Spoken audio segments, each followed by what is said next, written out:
இப்ப என்ன லவ் பண்ணக்கூடாதுன்னு சொல்றாங்க, எனக்கு ஒன்றும் புரியல. என்ன சொந்த ஜாதிக்குள்ள லவ் பண்ணாலும் வெட்டுறீங்க, வேற ஜாதியில் லவ் பண்ணாலும் வெட்டுறீங்க, மதம் மாதிரி லவ் பண்ணாலும் வெட்டுறீங்க. அது ஒரு இயற்கையான உணர்வுயா. ஒரு பசிக்கிற மாதிரி ஒரு விஷயம் இருக்கிறதுலயே ரொம்ப ஜுஜிபி மேட்டர் லவ் தான்.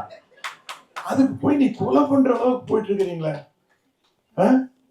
உடனே என்ன கேட்பாங்க, நீ மட்டும் சொந்த ஜாதியில கல்யாணம் பண்ணிக்கிறேன். எப்பா நான் ஒரு லவ் பண்ணேன், அது சொந்த ஜாதி சொந்தக்கார பொண்ணத்தை லவ் பண்ணேன்.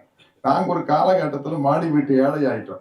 மாடி வீட்டு ஏழைன்னா கார் இருக்கும், பெட்ரோல் இருக்காது, ஃபேன் இருக்கும், ஓடாது. ஏன்னா கரண்ட் பில் கட்டி இருக்க மாட்டோம், பெட்ரோல் வாங்க காசு இருந்துக்க, நம்மளை கழட்டி விட்டாங்க. இப்போ அது அந்து போச்சா. அப்புறம் வந்து வீட்டில் பார்த்து ஒரு அரேஞ்ச் மேரேஜ் பண்ணாங்க. அதுதான் இல்லாட்டி இந்த கேள்வி வருமில்ல ஃபேஸ்புக்கில், கெட்ட நல்லா எல்லா ஒரு கெட்ட வார்த்தையிலையும் சொல்லி திட்டுவாங்க. எனக்கு ரொம்ப ஜாலியாக இருக்கு. போடாதே, இருக்கிறதே 4, அது ஒன்று பிடிங்கி மியூசிக் போக வேண்டியது.